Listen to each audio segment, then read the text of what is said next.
Okay, yeah. So the lesson today is still under the tab for English language paper 1.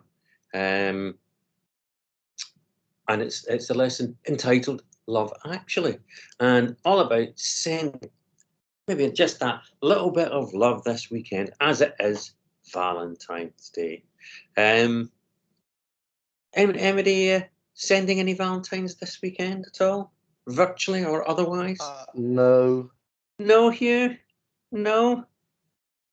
Oh, maybe this lesson might help to change your mind. What do you think? No.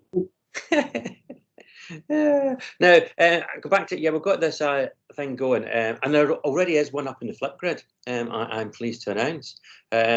So it's a way just to maybe sort of do something a little bit differently this year, because normally in school, you know, we have that with the roses going around and all that sort of stuff. And I thought this year, just a little bit different. It's on the Poetry by Heart website as well, so it's not my original idea. And I thought, well, that's quite a really good idea. And so it's where you could share a little bit of poetry. Just you could do a recitation of it. The prize at the end of this, the carrot being dangled at the end of this as well, is that those who do a suitably impressive recitation at some point in the not too distant future will receive some chocolate. I mean, I suppose we've all got through a Christmas chocolate by now, so there could be, you know, just it needs a top up between Christmas and Easter sort of thing, is what I was thinking. So.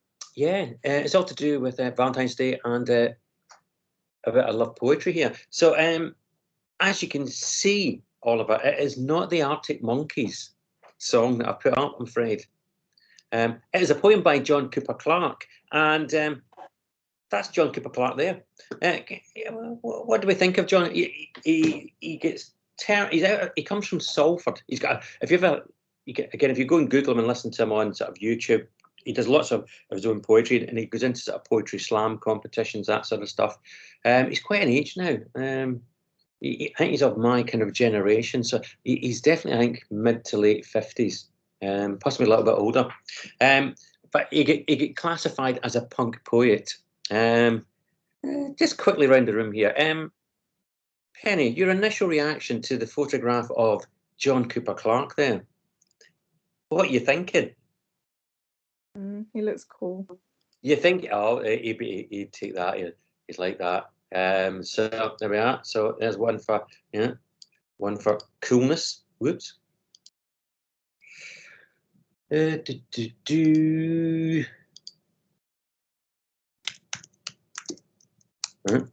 cool. Okay. Next up, Jess. What do you think of Mr. John Cooper Clarke here? Looks like he needs to retire. Whoa! So with one part of followed up swiftly by, why'd you say that, Jess? Why does he need to retire? I feel like judging on his age, yeah. Yeah, it does. Yeah. We're going to put that aside there, you know. Yeah, ageist. Right, you know. John, what about you? What do you think? What does this image say to you? He looks mad, sir. Looks mad, yeah. And I think he'd take that. He'd be quite happy with that. As he comes from Manchester as well, yeah. Hey. What makes you think that? What do you mean? What makes you think he looks mad? How do you find madness? Yeah. I don't know. It's the sunglasses indoors with the hair all over the place. Well, yeah, but I mean, what do we call it? A lot of our celebs would go about with dark glasses on. Yeah. Yes.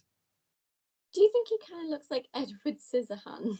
Oh, I see what you mean, that kind of tall, and he's got very long. He's got a very long, lanky body, hasn't he? And I can see what you mean. Yeah, He's the same colours and everything as well. Well, you know, the choice of colour was kind of deliberate. You don't see him in too many bright colours, I have to say. Anytime I've seen him, that tends to be kind of a uniform for him. Does that? Clem, what do you think of Mr. John Cooper Clarke? He looks like he could have some controversial or like different views. Ooh, yeah.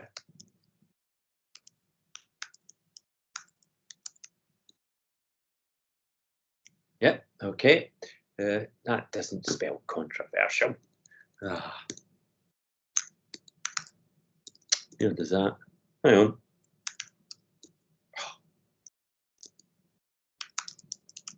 Thank you. And again, he would do. I mean, he comes out of as a whole band of sort of performance poets come out sort of mid-80s, really. They do this, and yeah, they do ruffle feathers within the poetic community. It has to be said, because they don't kind of fit that sort of a niche that's been expected of what a poet does, sort of thing. Oliver, what about you? What do you think? I like him. He's obviously enjoying what he's doing and how he looks, so I'm happy for him. Yeah, and that's a good mantra to have. Yeah. You know, as long as you're enjoying what you're doing there, yes, that's good. I like that. Charlotte, what are you thinking?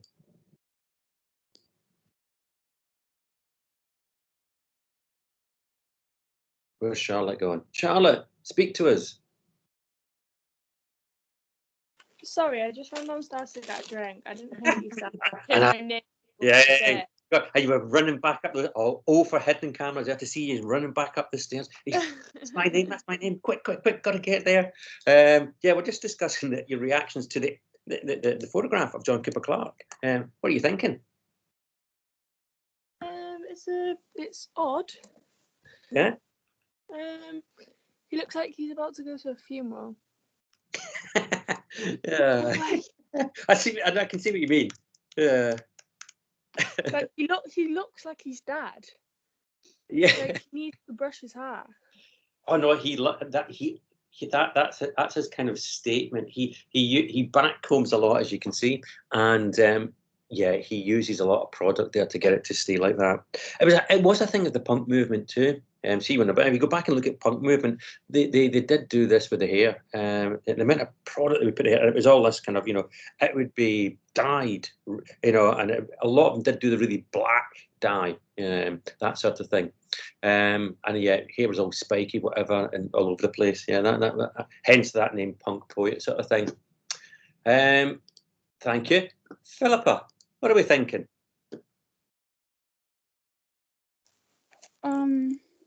He looks a bit eccentric. Oh, good word. Good word. And why do you say that? What do you mean by eccentric here? It's a nice way of saying crazy. Yeah. Okay. So that joined in. I forget who it was now that said he looks mad. It joins in with that one. Yeah. But eccentric can be good. Sort of thing. You plough your own furrow, then, don't you? And Hugh, what about you?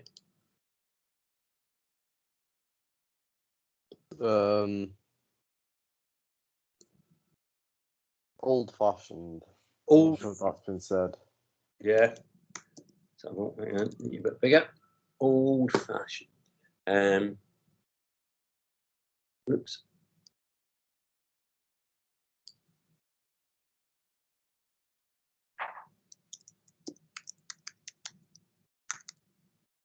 Okay, thank you. Just before we go and look at his poem a little bit, and to tap into some of these things, because he's a poet in his own right, recognise that. He's had lots of published poetry, and he does lots of performances of his poetry as well.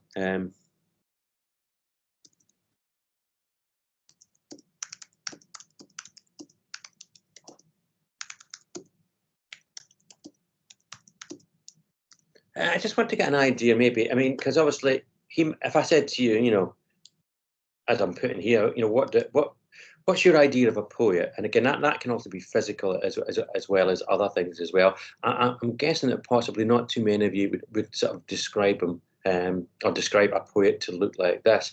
And just want to get, and just be honest here, it doesn't matter how much you think this is a daft thing that I'm saying here. I want in your kind of your immediate reaction, how you kind of go about defining a poet.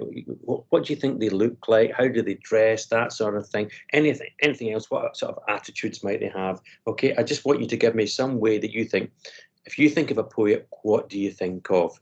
So I'm going to go back to Penny again. Just I've been round the room. So Penny, with poets, what do you think of? How do you kind of define a poet in your mind? If if I said, right, think of a poet, what sort of immediately pops into your head? I don't know. I always think of them being quite old. Yeah, no. Any reason why you think that might be the case? Because we always look at like poems that aren't really modern. Well, I Yeah. don't know, most of the time. No, because poets we look at, they do tend to be dead.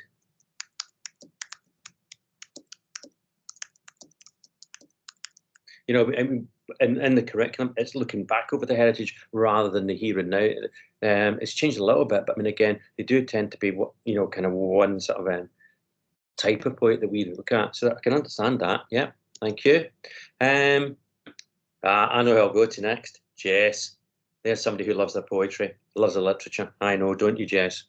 So I say poet to you. What do you think of? Quite like quiet and sensitive, but nosy as well. Ooh, I like that. Quiet and sensitive. Why nosy? Because they must be like listening in or like quite aware of their surroundings to write about things, like inspiration for their poems. Yeah. And stuff. Yeah, that's good. That, and again, quite often it'll be to do with emotions and tapping into things like that. So yeah, no, very good. Like that, Jess. See, I think there's room for you in A-level literature. Yeah, Jess. Don't think about. I'm all right, thank you. I just like to throw that out there just to get your reaction. Oliver, what about you? What do you think of when I say poet? I don't really have a specific like image because I just see poetry for what it is, and Yeah. And how do you see poetry? I've noticed it can be whatever you want it to be. Really, there aren't really any rules, are there? So Ooh. anybody can write it, and they can write it however.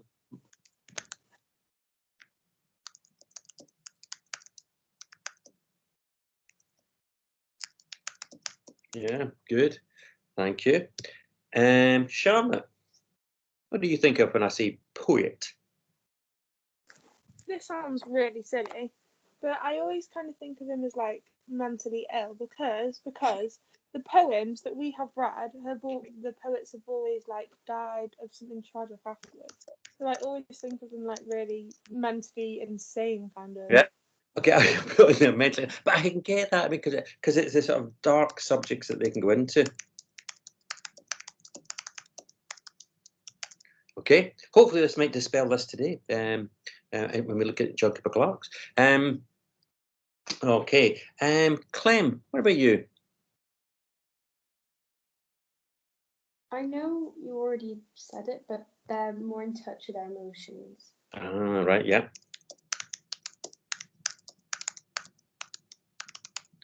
Okay, thank you. Yeah, sensitive souls. John.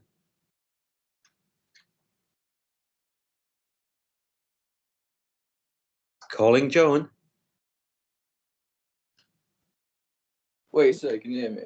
I can hear you. You're coming through loud and clear now, John. Right. I don't know what a poet look like. I don't know. A poet's a poet. A poet's a poet, right? Fair enough. Yeah. Fair enough.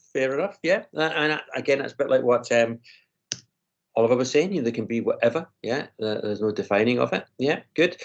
So Philippa, what do you think? I don't know either. Okay. What's your initial reaction? When I say poetry or poets to you, what's your initial reaction? How do you react? How do you feel? You can't. If you want to come out with the B word, that's fine, as long as it's not. Yeah, and I don't mean that word, Philippa. We all know that because quite often the reaction people will say poetry is what, beginning with a B. Beautiful. Oh, I wasn't thinking that, but thank you. I tend to Boring. get a reaction. Yeah, that one. I think that was you. Boring. Yeah, well, poetry's boring. So how do you react? Are you in the beautiful camp or the boring camp, Philippa? Or kind of I'm somewhere between? not really in either. Right. It just leaves you. Okay, thank you. Hugh, what camp are you in? How do you react to poetry? It depends what type. Right. It depends what it's based on as well. The genre. Oh, very good, sir. Yeah. So again, for you, is that, and again, it is because poetry is very personal. Oops. Personal preference. Yeah, it is, isn't it? Yeah. And that's a bit like what Philip was saying too. So thank you. So this is this is John Kilburn Scott, and it's a love poem. Or is it? Now you've got to think about this being, and so if you go online, there's plenty of YouTube clips of him reading this. It's a well done one. It's his kind of showstopper one. It's one that sort of shot him to celebrity many moons ago. And he says it in a really thick Salford accent. Think of a real Mancunian accent. So, I want to be your vacuum cleaner, breathing in your dust. I want to be your Ford Cortina. I will never rust. If you like your coffee hot, let me be your coffee pot. You can call the shots. I want to be yours. I want to be your raincoat for those frequent rainy days. I want to be your dreamboat when you want to sail away. Let me be your teddy bear. Take me with you anywhere. I don't care. I want to be yours. I want to be your electric meter. I will not run out. I want to be the electric heater. You'll get cold without. I want to be your setting lotion. Hold your hair in deep devotion, deep as the deep Atlantic Ocean.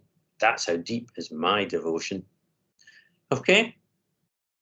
I want you just to jot down now your initial reactions to that poem. Read a little bit back through it again, if you want. And I heartily recommend once break or whatever, go off and listen to him. He does it far more justice than me just reading it.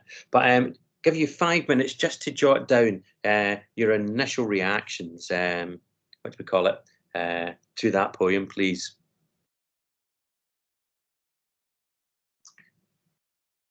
On our OneNote. Yeah, just on your OneNote. And I've just seen your message, Oliver. Thank you. You can let everybody else know about this in a little minute. Okay, Oliver? Okay. Yeah.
Okay, Oliver, do you want to kick off and give everybody the Arctic Monkey connection?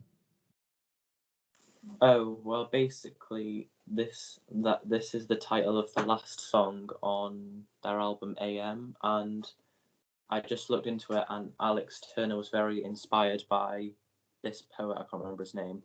As like a lyricist, so he decided to like pay tribute to him by using his poem as part of the lyrics for one of their songs, basically.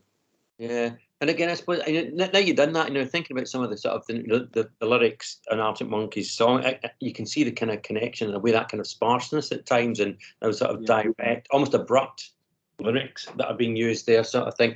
So and again, I think the Arctic Monkeys, they're Sheffield, aren't they? Yeah.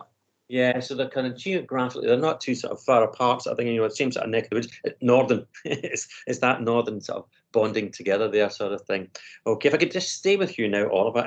What's your initial reaction to this? I mean, is it a love poem? Could you see this as a love poem? Does it make sense as a love poem? Or how do you react to it? I think it just shows how, although some people may look at it and go, oh, that's a bit strange, I think it's just really intimate and shows how passionate he is about this person. Okay, thank you. Yeah.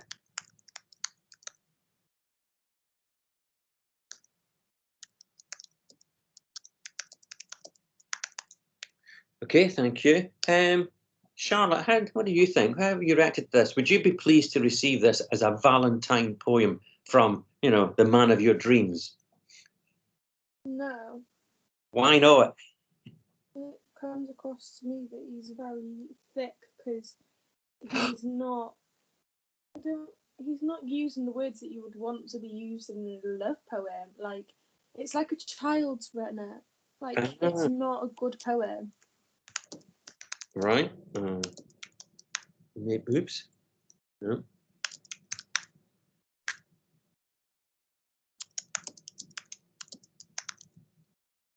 Oops.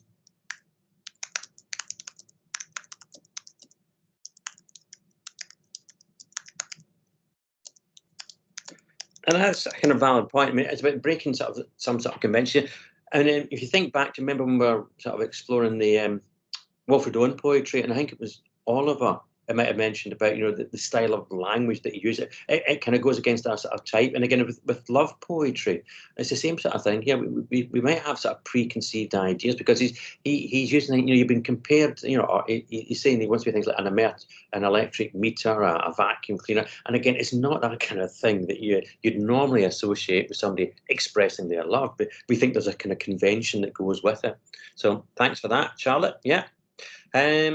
John, what about you? How do you react to this? Well, I quickly listened to the song by Arctic Monkeys, and he's right. basically just copied the first chunk of the first stanza has been taken from the song. Yeah. And he's just kind of changed the words a little bit throughout. Yeah, well, hang about the poem's the original, the song's the copy. Oh, is it? I don't know. Yeah. Think of the age of the Arctic Monkeys and think of the age of John Cooper Clarke. So I don't know the Arctic Monkeys. I don't really like them.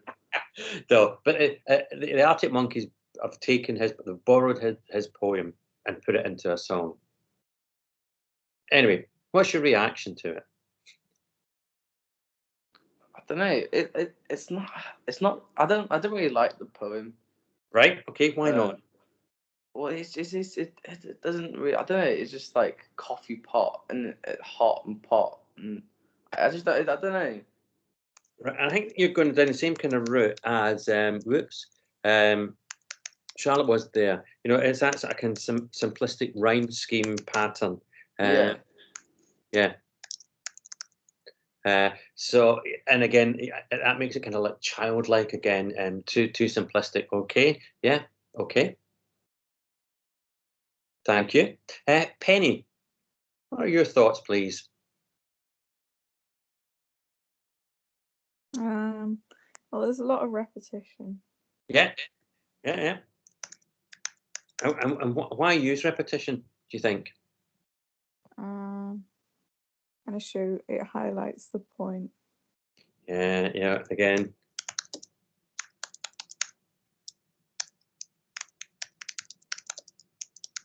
And again, maybe sort of, you know, that idea of sort of reinforcing the point too. Yeah, thank you. Jess, what do you think of this? I have multiple points to say about this, but Oh, good. Let's hear them. one of the main ones is the fact that he talks about a teddy bear, but only kids take them everywhere, not like adults, which kind of suggests he's talking to a child, which is a bit strange. Can I just stop you there? Can I just stop you there before we go any further? Yeah. SP going down this very dangerous route. You're way too young to know about this, but a rock and roll kind of icon sang about wanting to be somebody's teddy bear, and that was Elvis Presley. You know, and that's where he kind of borrows that from. It's that kind of that from the 1950s. There's a song about he just wants to be your teddy bear, Elvis Presley, and he wasn't singing it to a child. So Well, so that's fine then. so that's where that kind of reference comes into sort of thing. But again, if you think about sort of what do people send each other on Valentine's Day as well, you think about that, you know, those sort of little sort of it became. You don't take it anywhere as an adult, do you? You don't take a teddy bear with you everywhere. Oh, no, you don't, but it can still be a little love token, I suppose, you know.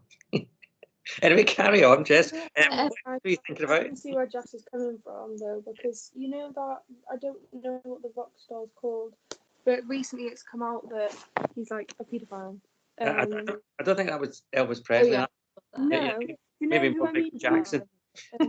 He's one of those famous people who paint their face white and their eyes black and got black hair. Oh, Like that narrows the field a Rocket. bit. but then, So Isn't that band Kiss? yeah, that I does think sound a it's bit that. like it. Yeah. Yeah, and he's like 42, and he like raped an 18-year-old.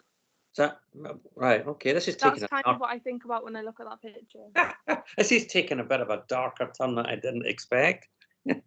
I blame Jess. But sir, it also says, I don't know if I'm just nitpicking here, but it says that he wants to breathe in your dust, but dust is dead skin, so Yeah, that's a bit obsessive, isn't a it? bit questionable. Right, right. I like that. Questionable beliefs and views. Yeah. Yeah. Okay. Yeah. Is that you finished now, Jess? I'll stop. Oh no, if you've got others, do share. It's good to have your views. Well, I think as well as like it sounds quite childish, it also sounds like a really old couple, the kind of things that they would say to each other, like really cringy and kind of, yeah, weird. Okay, thank you. Dear, you just demolished his poem there, Jess, haven't you? Oh, right, thank you. God, where do we go from here? I think we've got to go straight to Hugh for this now. Hugh, how do you react? I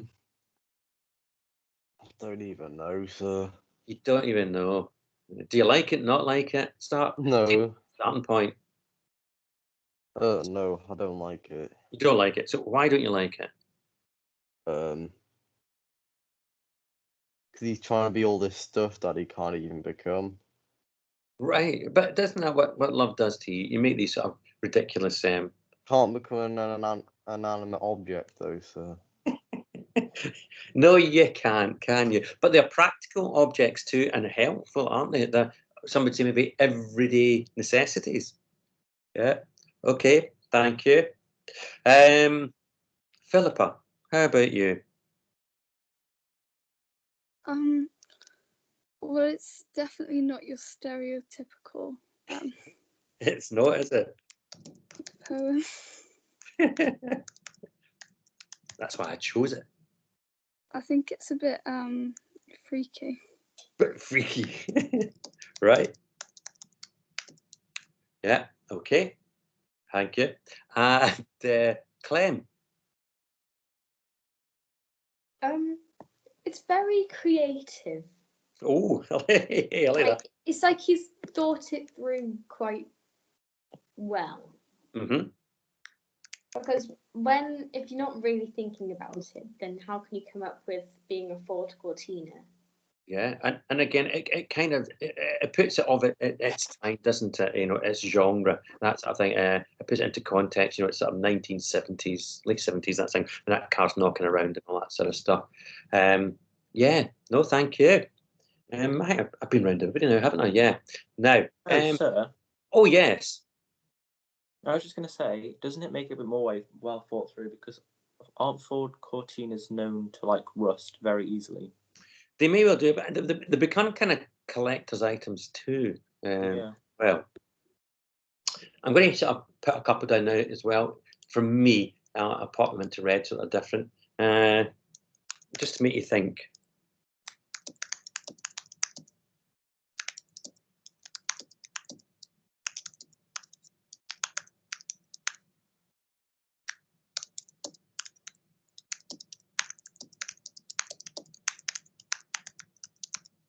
Isn't this about, showing that love's for everyone? And again, you know, talking about some of these sort of conventions. I mean, some of you picked out the fact that it's not stereotypical, as Philippa was saying.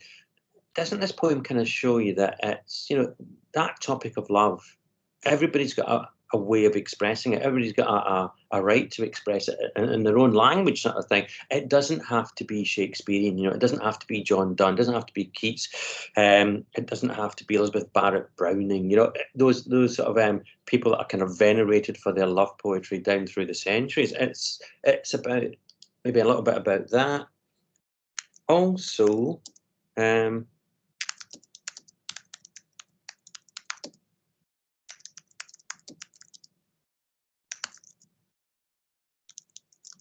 that use of commonplace language, images, ideas. You know, love kind of is where you find it. In that respect, it can be in everyday things that you express it. And again, it's about that context, isn't it? You think of My Last Duchess, you know, and that sort of hierarchical status of the Duke and how he spoke, and a sort of flamboyant way of speaking. That was him. He would never use words like this because it's too down to earth. And maybe that John Cooper Clarke is also showing that you can have sort of down to earth poetry here. It doesn't need to be. Just sort of planting that thought there to you. Now, I'll need to change my screen in a little minute, shared screen, so you can see everything. I want to take you on to this where the Poetry by Heart is as well. Hang on, change my share screen.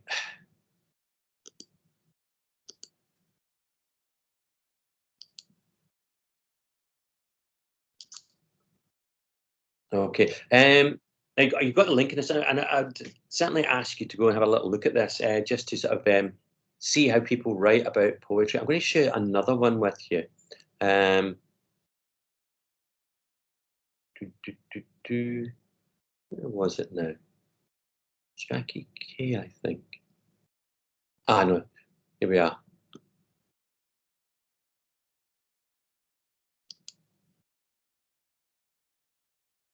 Can you all see this poem? Is the screen still shared to you? Yeah. Yeah. Yeah. So this is Jackie Kay. I've gone all Scottish in this one. Jackie Kay's a Scottish poet. Again, I mean, this one's written in 2007. Again, she has, again, age-wise, I think she's sort of round about sort of late 30s to 40. Oh, 61. I tell a lie. 61. So believe it or not, Jackie Kay, I know it's hard to believe looking at that image. Jackie Kay is 2 years older than me. So from that sort of generation, okay. So this is her love poem. We were rich and poor, we were bought and sold, we were black and white, we were young and old. We were life and death, we were north and south, we were hand in hand, we were foot and mouth. We were good and bad, we were war and peace. We were day and night, we were man and beast. We were hunger and greed, we were water and land. We were empty and full, we were lost and found. We had two strings to our bow, we were in it together. We were the spitting image, we were the doppelganger. We were horrible twins, we were happy and sad. We were alter ego, we were sane and mad. We were two-faced, we were two a penny. We spat, double or quits, We sneered, double the money. We liked to two time, we stayed in a twin town. We led a double life, we lived up in a two up, two down. We were too much, we were entwined. We were a right pair, we were in two minds. We peered through bifocals, we talked in double entendres. We walked double quick, we never wandered. We were a double act, we were Morecambe and Wise, we were Laurel and Hardy, we were Jekyll and Hyde. We were Romeo and Juliet, we were tragedy and comedy. We spoke tete-a-tete, we were a carbon copy. We dreamt in a double bed, we were fluently bilingual. We were in two minds, we were never single. We drove in dual carriageways, we insisted on equal pay. We were twinned, we were mated, we loved and we hated. We could not be separated, we could not be separated. Okay, now on your OneNote again, I want you to react to that poem, Double Trouble. Again, it's a love poem. It is defined as a love poem, and I want to get your reactions to that. And again, you can also do that in comparison with the John Cooper Clarke one. Do you think this is more serious? Is this more of what you imagine a love poem to be? Okay, so again, I'll give you sort of, let me think, it's time, 10, 20. Yeah, if I give you another 5 minutes just to jot down your initial reaction, please.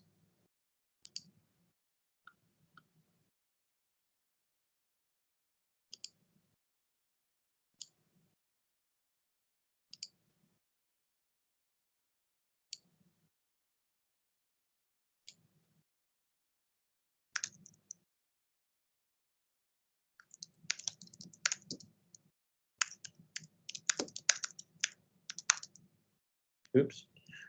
Oh, shouty capitals.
Okay, let's quickly go around the room again.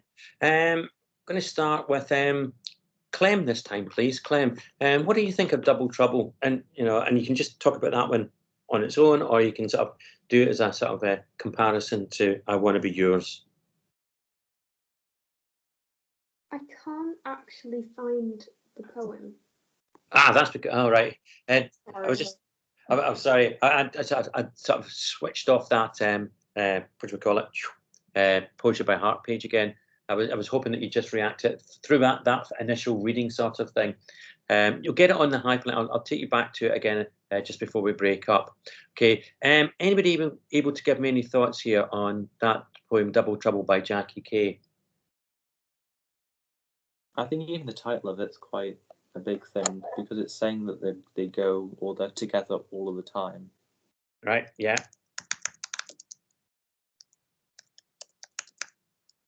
Oops. What's going on up there? Go away. Yeah, so it's that idea of being about together all the time, and we can think they're sort of ambiguous about it as too, isn't it? And if we just think about that, Double Trouble as well. It's that idea of that they are one and the same. It's intensifying. They each kind of intensify the other, and it's the same sort of spirit that's coming through. Okay, yeah, thank you. Penny, did you have any thoughts about Double Trouble? Did you react as I was reading through it? Did you like it more than the I Want to Be Yours, or did you think much the same? It was like quite predictable with its structure. Yeah, well, again, it was in the couplets all the way through, wasn't it? It was doing that deliberately, the couplets. Yeah. Yeah.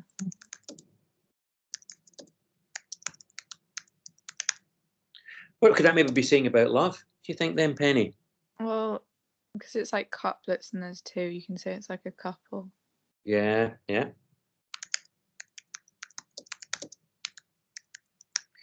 And quite often, and initially, isn't it, that the couplets then would highlight opposites, differences, isn't it? It was one thing to another. And so again, that sense of opposites attracting sort of thing. But again, if you pick up your idea about structure being predictable, it's that idea as a love conceit maybe being predictable too. Yeah. Jess, did you have any reaction to that poem? Yeah. And what was your reaction? They're polar opposites and yet somehow still the perfect match. Ooh.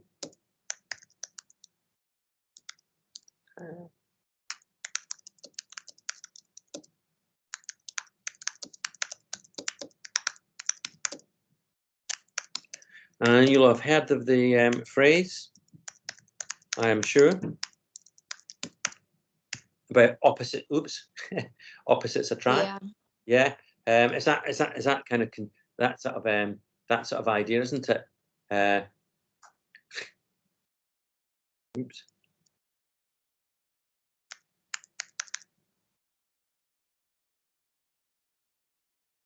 That again, and again, as you've said, the polar opposites.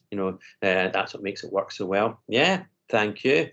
John, any reaction?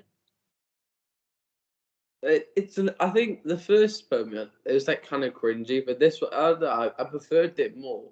I think the rhyme scheme felt like, I don't know, not more professional, but like it wasn't as that kind of cringe one before. Okay. Yeah.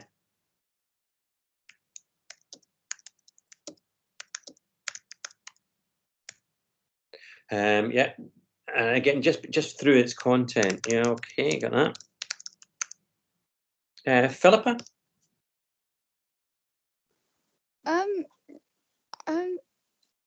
So I preferred this one, Yeah. but I just can't stop thinking about the line where it says, "Well, your foot and mouth."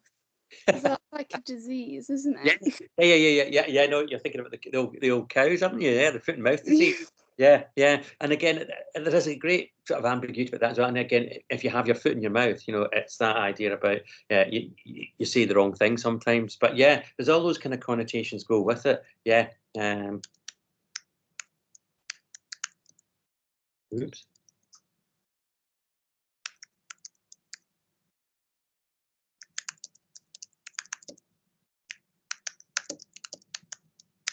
Yeah, yeah, I get that. No, very good, thank you. Charlotte? Hello, Charlotte. Hello. Hello. There was a line in it where it was like they're carbon copies. When Yes. you normally say carbon copies, that means that they either look very similar, like it's identical, meaning that they might have identical love for each other. Oh, good. Yeah, and again, isn't it? It's that idea which goes against, what Jess was saying, because the others they're the perfect match because they're opposites. But again, being a carbon copy, yeah, lots of things being used there. Okay, good, good, good. Hugh, anything you want to add? I'm just going to say it was better than You just think the first one. better. Yeah. Right. Now, here's the bit that you're going to do for tomorrow. So again, I'll split my screen. I'll change my screen again. So this hyperlink takes you. Oop.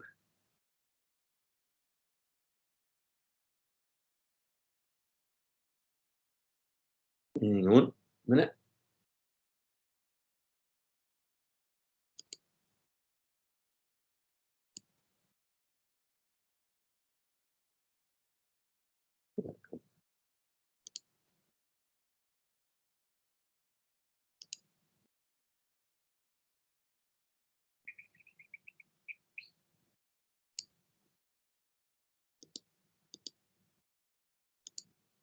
Okay, so following the hyperlink takes you to this page, this launch page, and then, as you'll see, if you scroll down to the bottom, we've got all these different poems, which are all to do with love.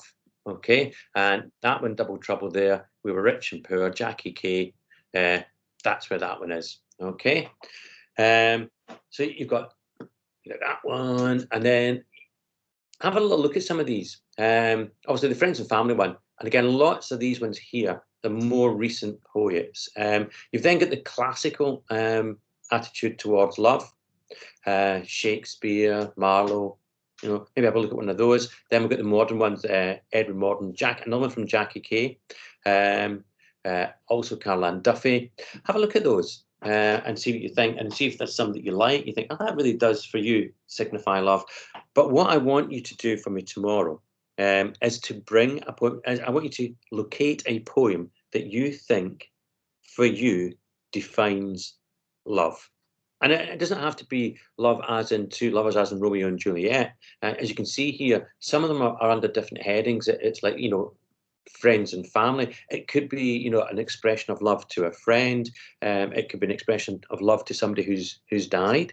It could be an expression of love to a pet, an animal. People write that, or it could be to a place. It could be anything, because obviously love isn't just sort of one-dimensional. We don't have to think about it in that kind of Mills and Boons way. That sort of idea that it's got to be about, a couple together. It can be about anything. It's about a love for anything. So that's what I'd like you to do, and I want you to share that with the rest of the class tomorrow. Okay, the one that you've found. We're all going to sort of go around and say, do you know what? For me, this is a poem that really sort of signifies love, and it can be about any aspect of love there. Okay. Yeah, you all got that? Yeah. Yeah. Yeah. Oh, but I can tell that the enthusiasm's going off the scale for this one. I'll just put that on the lesson as well. Just get that back up.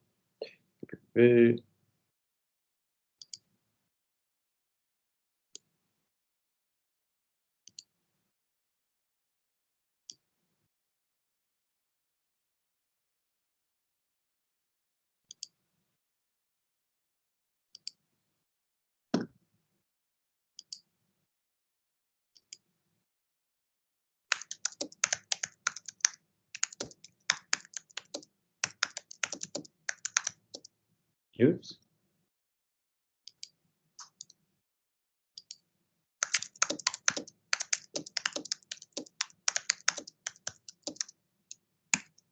Without the gap. Okay, so I want you to and don't just don't just go and Google in the world's favorite love poems and just bring that sort of thing. I want it to be one that you kind of like and you think, and it might be ones that you've come across in your school career or you've read privately, that sort of thing. You think, do you know what? That's a great poem. I like that. And just bring it in and just share it with us in the lesson tomorrow. Okay. And if you feel as well, if you feel bold enough to do this, do give a bit of a recitation, because you can do it without sort of you can just sort of do it as you're reading it. You don't have to have the camera on. You can just recite that poem. So it's done as an audio clip only. But it'd be good to get a few more of those on there this week on the old Flipgrid, which has been shared with you in the previous lesson. Okay, so I do believe that now, yeah, that takes us to morning break. Okay. And I'll see those of you in my own form group, obviously, this afternoon at 1:35 for the assembly that Mr. Lloyd sent via link to you. Okay, so join that today at 1:35. Okay, and I'll see you all then. Thank you. Thank you. Thank you. Okay. Thanks, Bye. Thanks, Thank you. Thanks. Bye.